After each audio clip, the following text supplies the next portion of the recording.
enjoyed the movie, Mr. Cope. I would like to thank Anand of Class 11 for creating such a beautiful presentation. How many of you have wondered what your pets do when no one's at home? Could they be spies trying to save the world? Mr. Cope decided to take this fantasy to the next level, and so Spy Dog was born. It shows how inspiration is all around us, and we need just a spark of curiosity to turn it into something wonderful. So, to ignite that spark in us, I request Mr. Cope to take over the dice.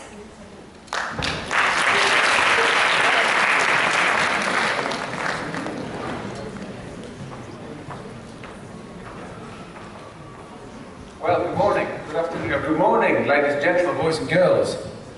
My name's Andy, I'm from Derby in England. I've never seen a movie about me before. I'm so touched and honoured and excited. This is my first time in Bangalore and I'm really thrilled to be invited to your wonderful school.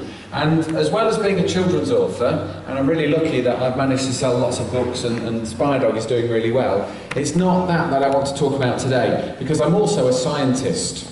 Okay, so back in England, I'm actually a doctor of the science of what we call positive psychology, which is the science of happiness. And I'm here today to talk about a new book that I've got called The Art of Being a Brilliant Teenager, which is all about the science of happiness and the science of how to feel good. So what I want to do, and we haven't got very much time, I'd just like to talk a few minutes about happiness and positivity and how important it is that you learn at an early age to be happy. And I'm going to start with a story from when I was at school. And when I was at school, and I was about that old, my teacher sat me next to a girl called Melanie, or Mel. And Mel was really nice, but she was very negative. And she had a face that was very bleh. And her body was bleh. Right? And she developed a catchphrase. All she said, all the way from about age 6 upwards, she said, "It's just boring. School is just boring." And whatever the teacher tried to do to make it interesting, Mel would just go, "But it's just boring." And then I can remember doing English at school and reading Charlie and the Chocolate Factory in class, and I loved that book. I couldn't wait for my turn to read my page, but when it was Melanie's turn, she said, "Why are we doing this, miss? It's just a story, and stories are just boring." Okay, and then we did maths. When we got a bit older, we did maths, and I wasn't very good at maths, but I tried my hardest. But of course, Melanie said, "But miss, maths is just about numbers, and guess what numbers are? Boring." You've got the idea, you get the idea. And then we did history. History's just about dead people, and it's boring. And then we had exams. Exams are just boring. Right? And then, at age 16, we left school. And I'm now 47 years old. I had not seen Melanie for 30 years until last year I bumped into her. We have a huge supermarket near where I live. Okay, and I was one Saturday morning, I was pushing my trolley in the supermarket, getting my weekly shopping.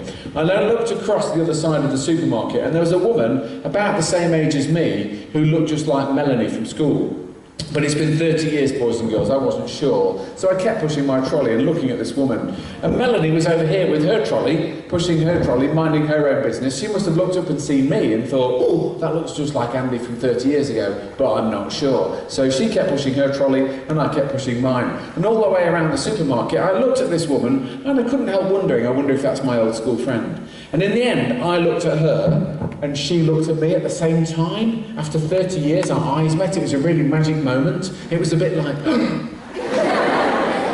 and she was a long way away, so I couldn't shout. I said, "Is it you from school?" She said, "Yes."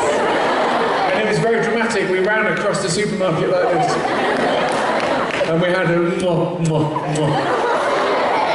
But we did. I'm 47. You can do when you get older. You can do that, yeah? And I said, "I cannot believe it. Is it you from school, Melanie?" She said, "Andy, it is. I came in, I saw you over there." But she says, "It's been 30 years. We've changed so much, I didn't know if it was you." So I said, "Well, I cannot believe we grew up together through school, and then we drifted apart. And after 30 years, what a coincidence that we're in the supermarket at the same time, standing at the bananas together." I said, "I cannot believe I've met you after all these years." I said, "Melanie, how have your 30 years been?" And she said, "Andy, it's been boring."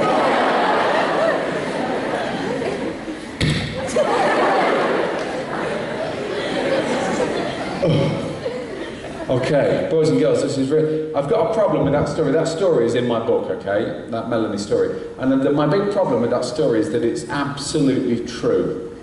All right? And what that tells me is something really important, is that the habits that you get into now are going to stick with you forever. All right? I'm going to say that again, listen up. The habits that you get into now are going to stick with you for the rest of your lives. Okay, remember, Melanie was boring when she was 6, and she's boring at 46. Therefore, if you get into really good habits now, then those good habits will stick with you forever as well. I'm talking about habits like turning up to school every single day with a really fantastic attitude to learning and making your teacher proud of you. Habits like sometimes switching off the TV or switching off the Xbox, boys, and reading a chapter of a book instead, because it's really good for your brain and good for your imagination. Or habits like using your manners all the time and being extraordinary. And go home this evening and make a drink for yourself because you're thirsty, and then do a random act of kindness, make everybody in your family a drink. So don't ask them, just go and deliver drinks around the house. Ring, Mother, I've made you some juice. Do you know why, Mother? Because I love you. You see what happens, guys? Your mum will go, oh, I love you too. Oh, I love you. Here, have all my money. Or wash somebody's car at the weekend. Wash somebody's car. That's a really good one, yeah? A day, get out of bed half an hour early and sneak outside and wash a car, doo-ba-doo-ba-doo, so it's all sparkly and clean, and then put one of those little yellow sticky notes on it and put, this car has been visited by the phantom car cleaner, right? And then go back to your bedroom and just watch people walking down the street. They'll walk past the shiny car, they'll read the note and they'll go, OMG, the phantom car cleaner is in our street. And the best thing, you'll be behind your curtains going, it is I. Doing good for the world, in secret. And all I'm saying, guys, if you get in those really good habits now, then you'll be good later on. Because when I was your age, right, I wasn't very good at English, I wasn't the cleverest in my class, I wasn't the best at English in my school, but I've managed to become an author and sell 1 million books. And how did I do that? I did that because when I was your age, I had 2 things. Okay, I had a really positive attitude and I really loved learning. And guess what, at age 47? I've got a really positive attitude and I really love learning. So thankfully for me, my life is extraordinary because I started in good habits early on, right? So it's really important that you understand that. And can I just share another two things with you, okay? I've been studying the science of happiness. And I'm going to draw you a diagram. It's sort of in my head, really, but you have to imagine. If I followed you, in fact, let me do it over here, so I've got 2 hands to play with. If I followed all of you around all week, and we plotted, excuse me, and we did a graph of how you feel during the week, okay? So we plotted all of you on a graph here. And everybody during the week can feel really positive, so you can feel really great. So during the week, we hit a high point where you're walking into school like this, feeling pretty good, big smile on your face, lots of energy, lots of passion and positivity. So during the week, we hit a high point up here, and also during the week, if I followed you all around all week, you've all got a low point, and so have I. So during the week, you can also come to school like this. Not bothered, too tired. Yeah? So we can feel brilliant or we can feel rubbish. Now what we're finding is far too many people are spending too much of their life in the bottom third of that diagram. So there's a lot of people, adults especially, who are a bit ground down by life. Life can be very difficult, I appreciate that. And life can be, a lot of people a little bit ordinary. And everybody in this room has got so much potential. You can achieve anything you want to achieve. At your age, that's true. You can achieve anything you want to achieve, you put your mind to. But the truth is, children, and it sounds a bit harsh, but not everybody achieves their full potential. Some people live what I call a black and white life instead of a colour life. And I want you to live a full colour life, and that requires you to live up near the top end of how fantastic you can feel. So what I've been doing is seeking people who are happy and positive, and I've been doing a proper academic survey of those people, and I want to share some key points on what you can do to live your life up there. That's to be happy and positive and get a great job and create great relationships. So that's what I want to share with you, okay? But you need to look interested in order for it to work. Okay, so can I give you, first top tip is something that I call the 10-5 principle. And the 10-5 principle means that anybody, for the rest of your life, Anybody who comes within 10 feet of you, you need to smile at them. And anybody who comes within 5 feet of you, you need to make eye contact and greet them and say hi. Okay? So that's anybody who comes within 10 feet of you, you smile at them. And anybody within 5 feet, you say hi and you make eye contact. And what that means is, instead of walking around school like this with your head down, you wouldn't walk around school smiling at people and greeting them, saying hi, hello, how are you today? And what happens if everybody in the room did that, then all the other children in the school would be infected with your brilliance and your positivity, and you would make them happy as well. All right? So my challenge to you is to do the 10-5 principle for the rest of today, okay? And if you enjoy it, you do it for the rest of your life. If it doesn't work and you can't be bothered, that's fine as well. You can go back to being bleh. But your life will be much better if you do the 10-5 principle. And the other one, I'll just share one thing and then we'll do some questions and answers. A really cool thing that I learned a few years ago, I said this in the school this morning, I don't think they quite got it, but I'm going to try again. A few years ago, when I was trying to be a positive person and struggling with it, I read a book, and the very first sentence in the book said, what you need to do is wake up in the morning being really grateful that you've not got toothache, which I thought was a bit weird, but I decided to do it. So waking up in the morning being really glad that I've not got toothache, and I did that for a whole year. So that doesn't mean that I get out of bed going, la la! I get out of bed like you get out of bed. It's too early, it's a bit dark, and the alarm would go, my hair's all over the place and I'm asleep. Oh, crikey, another day. But every single day, for 365 days, when my foot hit the carpet, I would go, okay, another day, but, oh, fantastic. No toothache. Woohoo! What a great start to the day. So because I've not got toothache, I would be full of energy. When my children came down for breakfast, I'll have One Direction on the CD player and be dancing around while I'm at breakfast. So my whole family started to feel great. And then I would get to work and I would say, woohoo! Monday morning, another day at work, how fantastic is that? And all my work colleagues would go, you're weird. And I'm not weird, I'm limited edition. So not having toothache helped me feel good. And most people get out of bed, particularly boys, don't want to get out of bed anyway when the alarm goes, but you get out of bed and boys and go, do you know what, my teeth aren't hurting. And then the next year, because I had the energy of two people, I couldn't believe the difference that way of thinking made. I'd started to thank my kidneys. So the next year, I went, kidneys, give your kidneys a bit of a rub, they're just there on your back. Give them a little rub now. And just go, thank you. You little beauties, thank you. And I would say, when was the last time you thanked your kidneys? Most people go, well, never. And I would say, exactly. So if you get out of bed tomorrow and go, well, I've got no toothache, my kidneys are still working, my heart's still beating, I'm going to do the 10-5 principle. And you only have to be brilliant for 4 minutes, by the way. That's my last top tip. You only have to be brilliant. There's something called the 4-minute rule that's in the new teenage book. The 4-minute rule means if you can be up there for 4 minutes and really positive and really upbeat, yeah, then actually everybody else raises their game as well. So when you get home tonight and somebody says, how was school? Don't go, boring. What did you learn? I can't remember. Don't do that. When somebody says, how was school? Say, sit down, mother, let me tell you. It was amazing. And you'd be like that for 4 minutes, and your mum would be like, wow. But what happens is you end up inspiring your whole family. So I'm trying to be funny, but it's not really funny because I'm talking about you and your life and the habits that you get into. And if you do the 10-5 principle, and if you do the 4-minute rule, and if you get out of bed and you don't have toothache and your kidneys are working, that puts you in a much better mood. Then actually what happens is your brain switches on.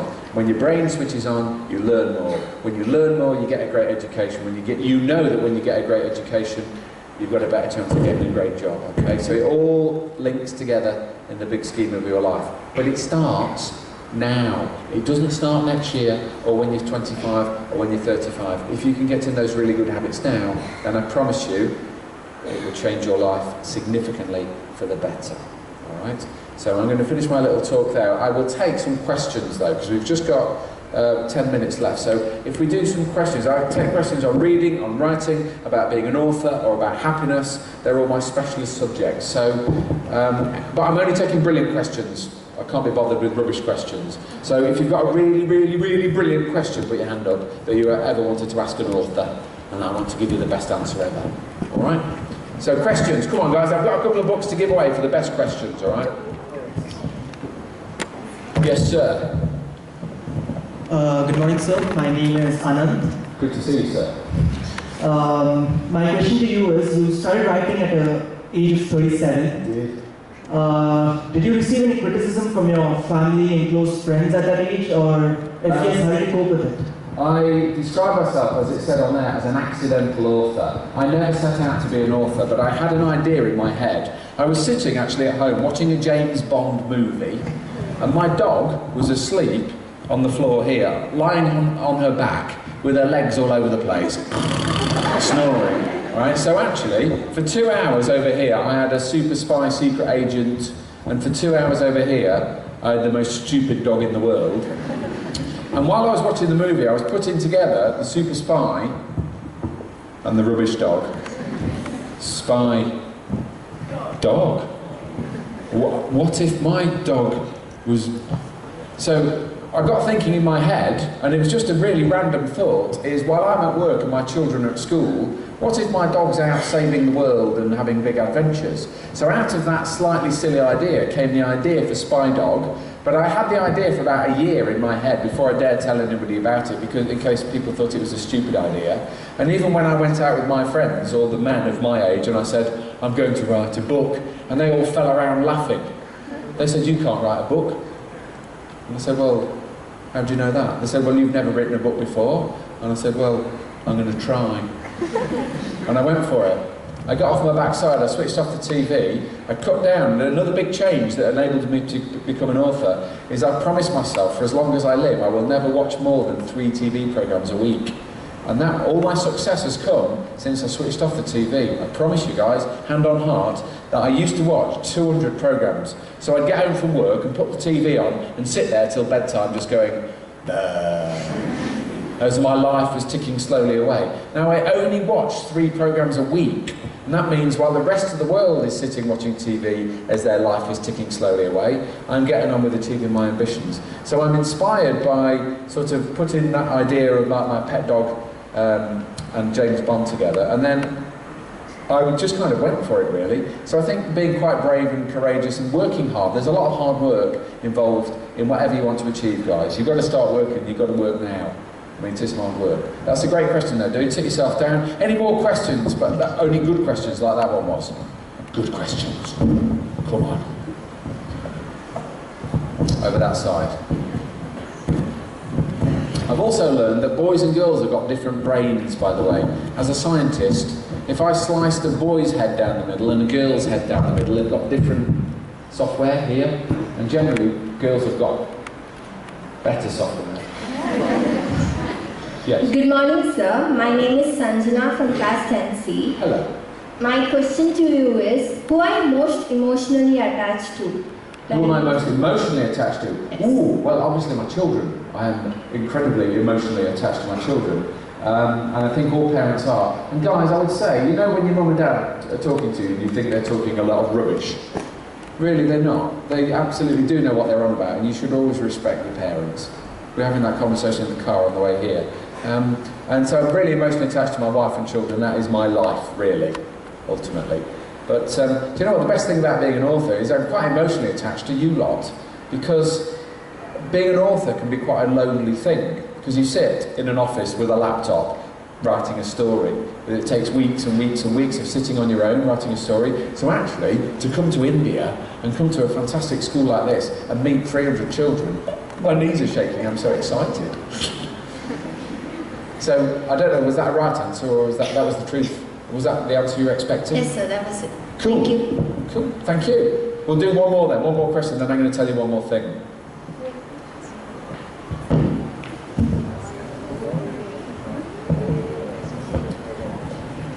You all look so smart, by the way. I love the look. Well done. Good morning, sir. My name is Ritik, and my question to you is, who do you consider to be your idol in your life? An idol? Yeah. Well, can I just say, yeah, you sit down, man. I would say I have got idols in my life. When I was growing up, in fact, cricket. My all-time hero is a guy called Ian Botham. He's an England cricketer before your time, guys, before your time. But that was when England used to be reasonably good at cricket, and he wasn't the best cricketer, but he had a real charisma, and I always wanted to be Ian Botham, a cricketer. But I think idols, when I was growing up, also, the best book I ever read, as it said on the video, was Charlie and the Chocolate Factory. So I think as an author, that was the book that really switched me onto reading when I was about 8 or 9 years old. Because until that point, I wasn't a big reader. And then I read Roald Dahl's Charlie and the Chocolate Factory, and it had Oompa Loompas and chocolate, and it had a chocolate river, and a big boy called Augustus Gloop. And it was so cool. And it had songs, and it had adventure, and it had brilliant characters, and it had fun and humour, and action and adventure. And that was the story that really made me think, you know what, I want to read more books. So I think actually probably one of my heroes is also Roald Dahl, because he was the one who switched me onto reading. And that's, so I think that's a great question as well. Cool. One top tip then, can I just say while it's in my head, I'm going to tell you. You need to understand that your body language, the way you walk and the way you sit, is linked to how you feel. Alright? So, I always used to think that if people are walking around school or at work like this, it's because they're not feeling so good.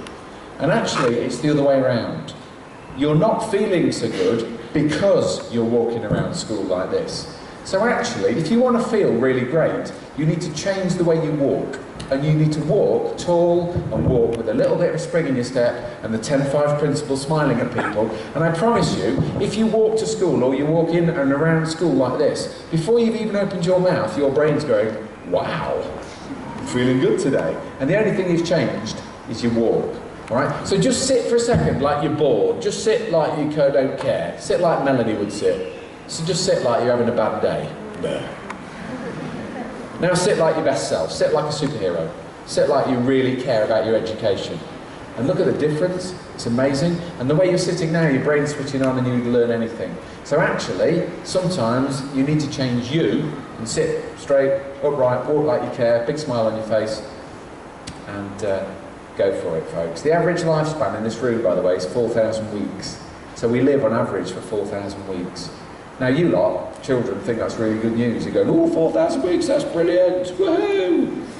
But some of the adults in the room are thinking, that doesn't sound a lot. I'm 47, I've used half of my 4,000 weeks. And I can't control what's gone in the past, but I can absolutely be in charge, and you can be in charge of what's coming in the future. And by being that really positive person now, I'm guaranteeing your future is very, very bright indeed. All right, guys. So I'll finish there. I think you've been great. Thanks for sitting so patiently. I apologise we're a little bit late. I'm getting used to the Indian traffic. There's a lot of it, isn't there? Yeah. You've sat so beautifully. You've asked some brilliant questions. I would like to thank Sir for inviting me to your lovely school. And can you give yourselves a huge round of applause? Thank you.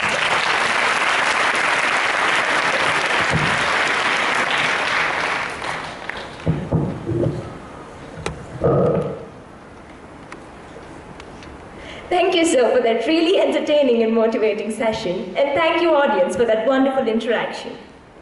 Feeling gratitude and not expressing it is like wrapping a present but not giving it. So, to deliver the vote of thanks, I invite Shivangi.